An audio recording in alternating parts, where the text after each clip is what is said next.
Kia ora, ko tia hau hau mai. Welcome to Homemade Let's Cook. Today we're making a rice flour Madeira cake. Now I love Madeira cakes and I didn't actually know the background to them. And you think Madeira, you think Europe. Madeira is actually in Portugal, but in actual fact the Madeira cake has its background from the UK. So there you go. Right, so we are of course using rice flour, but we're also going to use some ground almonds as well for this particular cake. So I'm going to start off with the dry ingredients. So we've got a cup of the rice flour,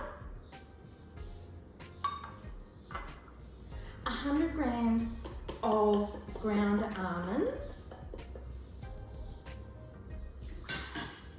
a cup of sugar,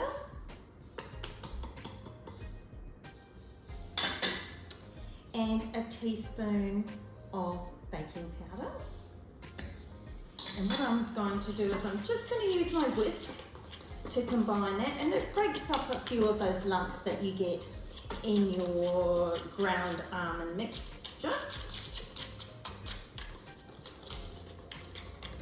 Now you might traditionally pop this into a loaf tin, but today I'm actually going to use my ring tin, because I quite like using my ring tin.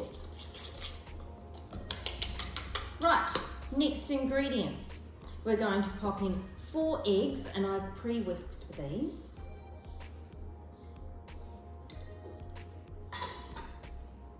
2 tablespoons of milk.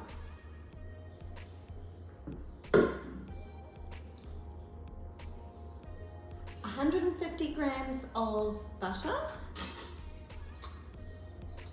And it's melted, of course.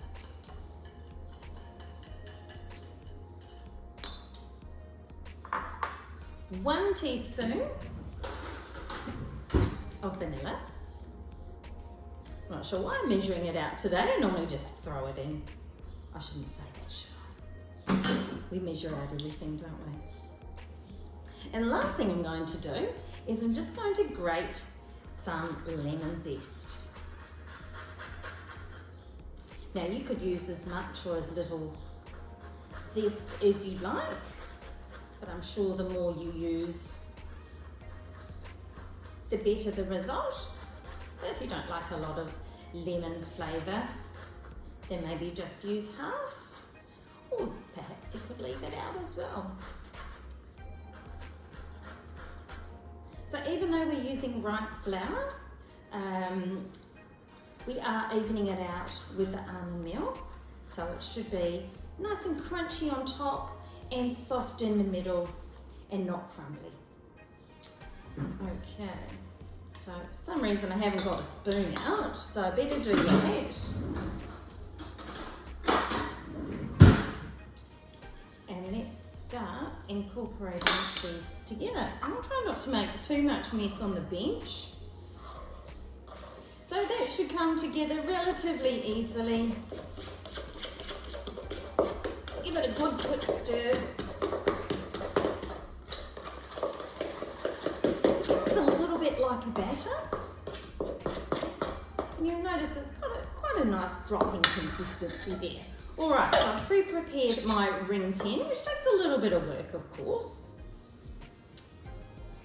And of course we put the baking paper on the bottom just so it doesn't stick, and of course remember to grease the inside ring of your ring tin. You could also use a regular circular pan as well, so you've got a few options as to what you could put this in. And when it comes out, we're going to have a little bit of sugar, additional sugar, just to pop on top while it cools down. So of course, this recipe is gluten-free, but it is not dairy-free, though it could be dairy-free if you leave out your milk or use a milk alternative, and if you substitute your butter from olive oil based margarine.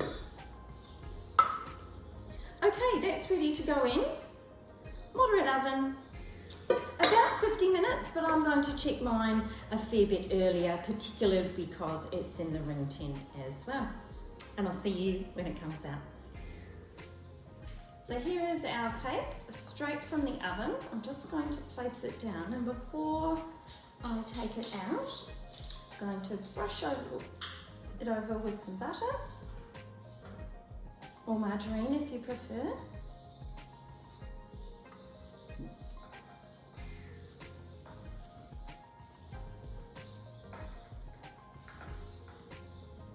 And then just sprinkle on some additional sugar. I'm just going to leave that for a few more minutes before I turn it out and show you our serving suggestion. Thanks for joining me for Homemade Let's Cook. Please join me again. Ka kite.